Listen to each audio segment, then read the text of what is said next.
அன்புள்ள நண்பர்களே, இன்றும் நீங்கள் உழைப்புடன் வாழ்கிறீர்களா? ஆனால் உங்கள் இதயத்தின் ஒரு மூலையில் எப்போதும் வெறுமை உணர்வு இருக்கிறதா?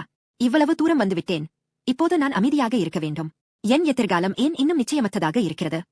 நாம் இன்னும் பெறாதவற்றின் காரணமாக தொடர்ந்து துன்பப்படுகிறோம். தலைவர் யோசுவா தன் வாழ்க்கையின் இறுதியில் மக்களிடம் இவ்வாறு அறிவித்தார்.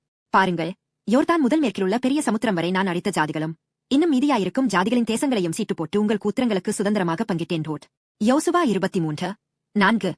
சுதந்திரமாக பங்கிட்டேன் என்ற எபிரேய வார்த்தை நாபால் நெஃபல் என்பதன் அர்த்தம் மேலிருந்து கீழே விழுவது ஆகும். அதாவது, நீங்கள் இப்போது வைத்திருப்பது மட்டுமல்ல, நீங்கள் பெறப்போகும் எதிர்காலமும் கூட தற்செயலானது அல்ல. கடவுள் உங்களுக்கு மிக பொருத்தமான பங்காக வேண்டுமென்றே ஒதுக்கி வைத்திருக்கிறார்.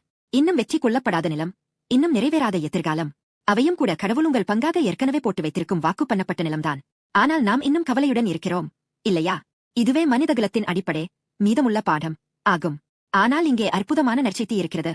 இயேசு கிறிஸ்து இந்த பூமிக்கு வந்து சிலுவையில் பாவம், மரணம், சாத்தானின் தலையை முழுமையாக நசுக்கினார். தமது உயிர்த்தெழுதலால் வெற்றியை ஏற்கனவே உறுதிப்படுத்தினார். நாம் இப்போது வாழும் இந்த காலம் ஏற்கனவே வென்றுவிட்டார், ஆனால் இன்னும் முழுமையாக வெளிப்படவில்லை என்ற காலமாகும். இயேசு ஏற்கனவே பெற்ற வெற்றி இன்னும் முழுமையாக தெரியவில்லை. மரணம் மற்றும் பாவத்தின் பிரச்சனை நம்மை ஆழமாக கவலைப்படுத்தும். நமது சொந்த முயற்சியால் தீர்க்க முடியாது. நற்செய்தி என்பது இயேசு ஏற்கனவே பெற்ற அந்த வெற்றியை விசுவாசத்தால் பெற்றுக் கொள்வதாகும். அந்த நிலத்தை கைப்பற்றுவது நமது திறமையை பொறுத்தது அல்ல, கடவுள் மீதான நமது நம்பிக்கையை பொறுத்தது. கடவுள் இயேசு கிறிஸ்துவில் நமது எதிர்காலத்தை சரியாக தயார் செய்திருக்கிறார். நமக்கு ஒதுக்கிய பங்கு மற்றும் எதிர்காலத்தை நோக்கி தைரியமாக முன்னேற விரும்புகிறார். இப்போது நமது வாழ்க்கையில் இன்னும் சில பிரச்சனைகள் இருந்தாலும், வழி தடைப்பட்டதாக தோன்றினாலும் நிராசையடையாதீர்கள்.